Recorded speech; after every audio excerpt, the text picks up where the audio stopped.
Graça e paz, meus irmãos. Hoje queria compartilhar com os irmãos sobre 1 Coríntios capítulo 11, a partir do versículo 2, que fala sobre o uso do véu na igreja em Corinto. Se nós pesquisarmos na Palavra do Senhor, em todo o Novo Testamento, é o único local onde o apóstolo Paulo dá essa recomendação para a igreja.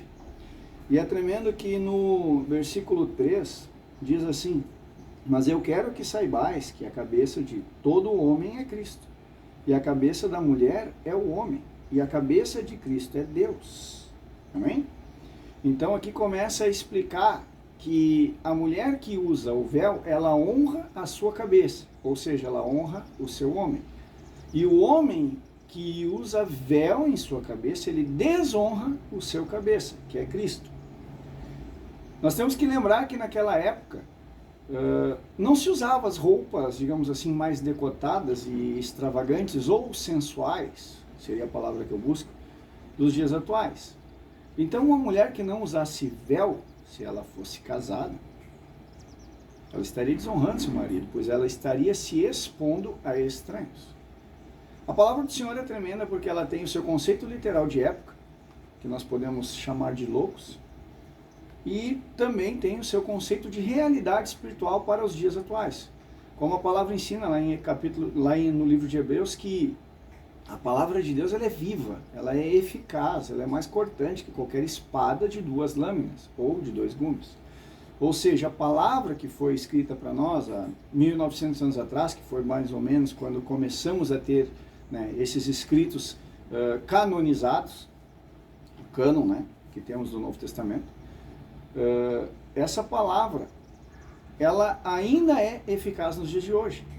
A caráter de conceito de época, a gente sabe que a mulher não usa véu, salvo algumas tradições, como por exemplo as tradições lá do Oriente Médio, que é uma forma de respeito e reverência da mulher para com seu marido.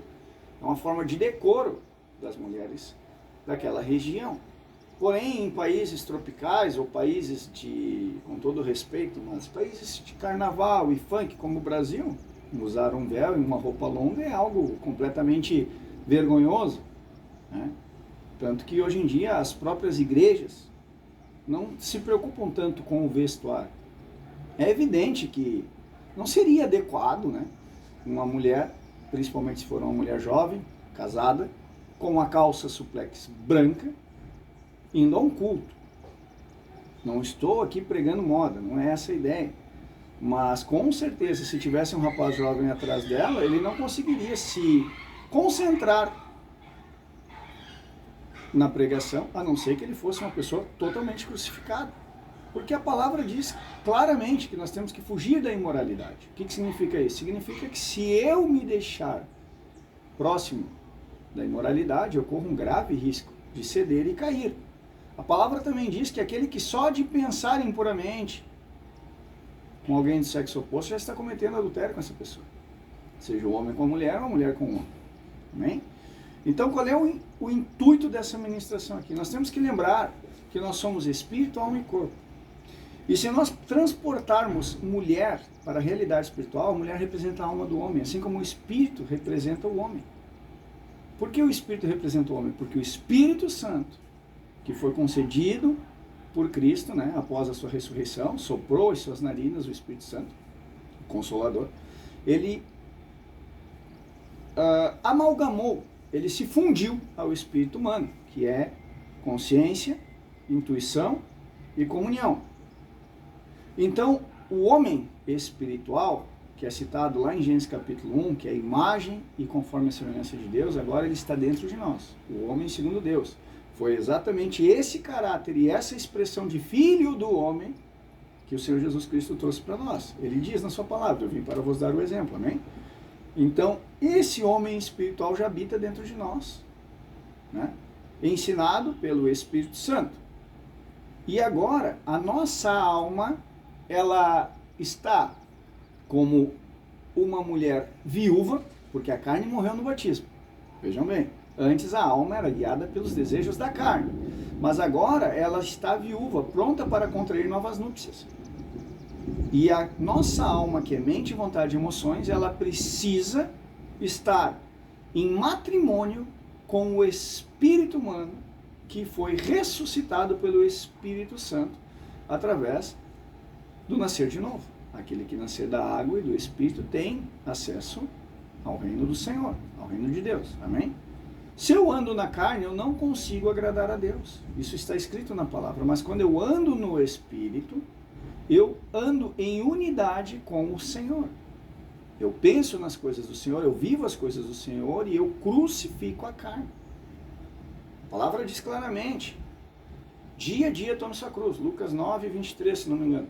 Dia a dia tome sua cruz. Pois quem quiser procurar salvar sua vida, perdê-la. Mas quem perder a vida por amor a mim, herdará a vida eterna. A nova vida que está contida em Cristo, ela está contida no teu espírito humano, que está agora em aliança, em matrimônio com o Espírito Santo. E esse poder, o poder da ressurreição, o poder de contemplar a realidade espiritual, nós temos agora a mente de Cristo, ou devemos tê-la pelo menos. Quem ainda não tem, precisa pelejar e batalhar diariamente contra a sua carne para que, tirando, né, o velho, você se encha do novo. Não se coloca vinho novo em odre velho. Amém? Vinho novo se coloca em odre novo. Por que não se coloca vinho novo em odre velho? Porque quando o vinho é novo, ele vem com pressão, ele vem fermentado, e quando você fechava o odre, que era aquela bolsinha de couro onde se conservava o vinho, por ele ser velho, ele já não tinha elasticidade e ele ia se descosturar e se romper. Mas um odre novo, ele tinha maleabilidade. Ou seja, uma pessoa que é cheia de letra, uma pessoa que é cheia de conhecimento teológico, mas não tem o coração aberto à novidade do Espírito, não está aberto a ser exortado, edificado, né? Principalmente se forem pessoas mais jovens que estão agora sendo fortemente usadas pelo Senhor Jesus Cristo. Nós temos visto tantos jovens sendo tocados pelo avivamento do Espírito Santo. Amém? Isso é maravilhoso. Essas pessoas velhas, se elas não se deixarem admoestar pelos jovens, elas correm um grave risco de serem odres velhos, profetas velhos, pessoas velhas, presas na caducidade da letra. Ao mesmo tempo que muitos jovens estão vivendo um evangelho de portas largas, onde eles pensam que tudo pode, que tudo está liberado, que não precisa mais daquelas tradições de anciãos. Tem um ditado no mundo bem interessante que diz, nem Lolita e nem Balzac, né? Nem na soberba, mas também nem na autocomiseração. A gente tem que ter um caminho reto, a gente não pode ficar toda hora, né, na soberba e na humilhação, na soberba e na humilhação. Esse movimento quem faz é uma serpente, e ela tem um fruto de uma árvore chamada árvore do conhecimento do bem e do mal. Olha o movimento. E nós, quando vivemos pela vida da carne, ou pela vida almática, o crente natural, que só enxerga as coisas do mundo, só entende a Bíblia de forma literal e só vive uma liturgia, esse crente ele é inconstante, porque uma hora ele está feliz, uma hora está triste, uma hora ele está em paz, outra hora ele está em guerra, uma hora ele está reconhecendo a sua natureza pecaminosa e está humilde diante da presença do Senhor, e outra hora ele está arrogante, soberbo e envaidecido pelos seus dons e talentos, seja no louvor, na profecia, na intercessão, aonde for. Não convém que nós venhamos andar assim. Voltando para o conceito de 1 Coríntios 11, usar o véu significa submissão e reverência, aonde a alma, que representa a mulher, ela não deve pregar na igreja, ou seja, você não pode pregar a palavra de Deus de qualquer jeito, com 500 cursos de teologia, 900 cursos de pós-graduação teológica, não, a letra mata e o conhecimento gera soberba, mas o Espírito Santo deve ser o teu guia. O teu marido, com a cabeça descoberta, é ele quem tem que guiar o teu coração e te dar as palavras na hora que o Senhor determinar. Quantas pessoas vão com uma semana de estudo teológico para pregar um maná velho de 7 dias, de 5 dias, de 4 dias? O maná tem que ser colhido nas primícias da manhã, amados. E muitos cristãos usam aplicativos que já fazem pregação pronta, como por exemplo esse software chamado Logos, entre outros. É uma bênção? É uma bênção. Vamos usar a tecnologia a nosso favor? Vamos. Mas na hora que você sobe num púlpito, amado, você não pode ir com teologia pronta. Você tem que estar lá de coração vazio e dizer, Senhor, eu não tenho nada, mas eu creio no Teu Espírito Santo, porque na hora me será concedido, porque é Tu que fala através de mim. Isso é ser um vaso limpo.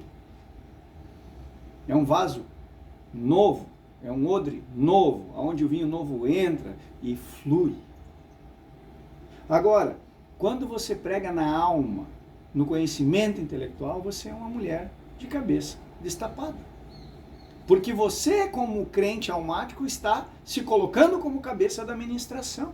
E o Espírito Santo não está em ti. É por isso que muitas pessoas se comovem e até choram com algumas pregações, mas chega no dia seguinte, elas estão iguaizinhas de como elas entraram na igreja. Por quê? Porque a alma só consegue tocar a alma. Porque a carne só consegue tocar a carne. Mas aquele que anda no Espírito, que prega no Espírito, ele toca cerne, o Espírito da pessoa que está ouvindo. É por isso que os judeus, quando eles ouviam as palavras de Jesus, eles diziam, ele é diferente dos fariseus. Porque quando ele fala como alguém que tem autoridade, como alguém que tem propriedade, como alguém que tem entendimento pleno e domínio pleno do que ele está falando. Não é como os fariseus que pegavam isso aqui e simplesmente repetiam, conforme eles aprendiam. É como Jó no capítulo 42 que diz, eu te conhecia, Senhor, somente de ouvir falar, pelo que o meu pastor prega, pelo que o padre ensina, pelo que o bispo determina, pelo que o meu professor de teologia ensinou. Mas então Jó completa, mas agora os meus olhos te veem e eu me abomino no pó e na cinza. Bem-aventurados os limpos de coração, porque verão a Deus. Não é essas palavras do Senhor? Não vos inquieteis, nem vos preocupeis com o que haveis de falar, o Consolador, o Espírito da verdade, aquele que vai vos guiar toda a verdade e vos fará lembrar de todas as coisas. É evidente que eu tenho que estudar a palavra, é evidente que eu tenho que buscar aprimoramento na palavra, eu tenho que aprender a manejar a espada do Espírito, que é a palavra de Deus. Como você quer vencer combates se você não sabe pelejar? É óbvio, o Senhor Jesus em Mateus capítulo 4, ele só usou a palavra pura para calar a boca de Satanás. 40 dias e 40 noites onde nada comeu, totalmente enfraquecido na carne, sendo que o corpo dele não habitava o pecado, nascido de uma mulher virgem, sem a semente adâmica em seu corpo físico, o Cordeiro imaculado que tira o pecado do mundo. E mesmo sendo santo, sendo Deus vivo encarnado, Cristo ficou 40 dias e 40 noites onde nada comeu e teve fome. E então o inimigo o atacou em 3 situações, digamos assim, da realidade natural. Concupiscência da carne, concupiscência dos olhos e soberba da vida. Tentou o Senhor Jesus no mantimento, transforme pedras em pão. Tentou o Senhor Jesus no poder, né? Se é filho de Deus, você pode fazer o que você quiser, porque Deus vai te proteger, né? E por último, quando Satanás já não tinha mais nenhuma chance contra Cristo, ele ofereceu toda a glória e riqueza do mundo, se Jesus apenas uma vez o adorasse. O crente é a mesma coisa, as tentações que nós passamos no deserto é a mesma coisa. Nós queremos mantimento para o nosso corpo físico, comer e se vestir e andar com prosperidade na terra. Nós queremos provar o poder divino, fazer milagres, profetizar, orar em línguas. Pode ver que a maioria dos crentes hoje, principalmente da visão protestante, eles querem orar em línguas, eles querem falar palavras miraculosas de terceiro céu, que nem eles têm compreensão do que eles estão dizendo, mas eles querem isso, por quê? Porque eles querem que os outros vejam quão espirituais eles são. É tão inocente e sutil que a pessoa nem percebe. É proibido? Não é. Mas Paulo disse, eu prefiro falar 3 palavras numa língua que todos compreendam e edificar toda a igreja, do que 10.000 em língua estranha que ninguém ensina. Paulo também disse que, havendo línguas, que haja intérprete. Se não tiver intérprete, ore baixinho, em silêncio, entre você e o Senhor. Jesus, o Senhor Jesus Cristo foi mais além, disse assim, quando for orar, não seja como esses hipócritas que oram em praças para ser visto dos homens. Vai para o teu quarto, fecha a porta do teu quarto e em secreto ora teu Pai. O Espírito Santo quer ter intimidade conosco. Você nunca vai ter intimidade com alguém que você ama em locais públicos. Você não vai expor ao ridículo quem você ama. Não é verdade? Quem pega a sua cônjuge, ou um homem pega a sua namorada, a sua esposa, para ter momentos de intimidade em locais públicos, está usando a mulher como troféu.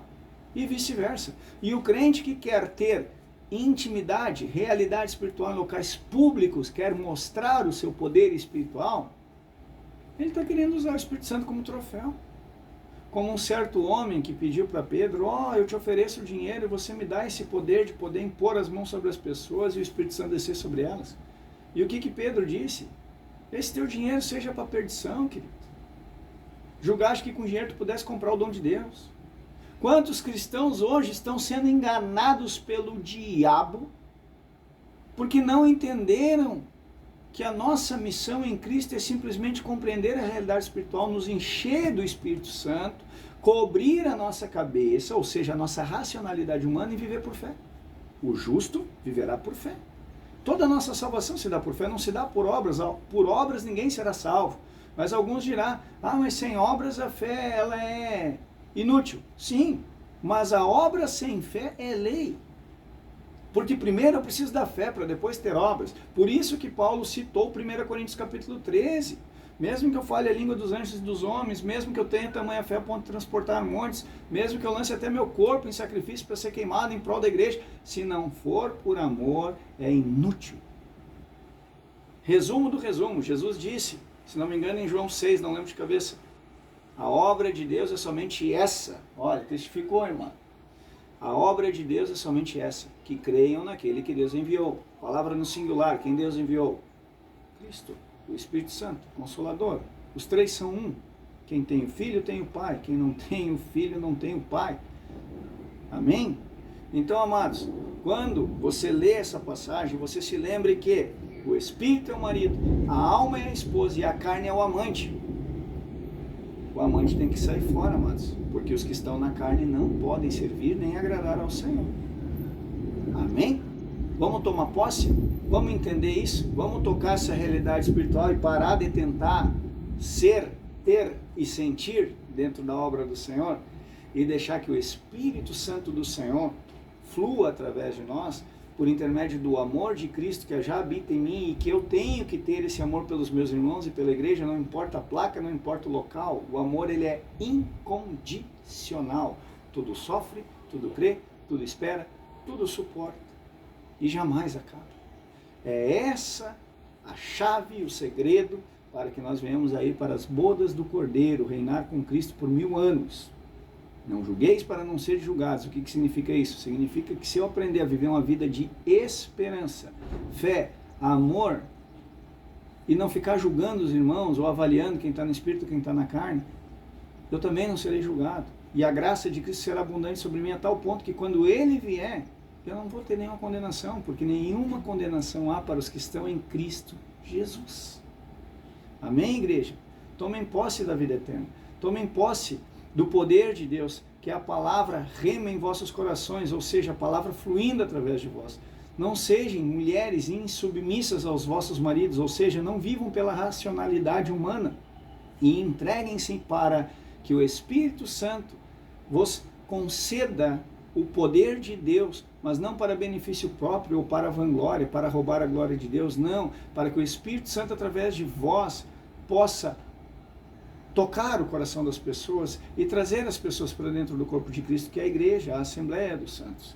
Esse é o mandamento. Tem muito crente fazendo a obra de Deus, mas são pouquíssimos aqueles que estão crucificados em Cristo para que Deus faça a sua obra através deles. Amém, amados? Que Deus abençoe a igreja.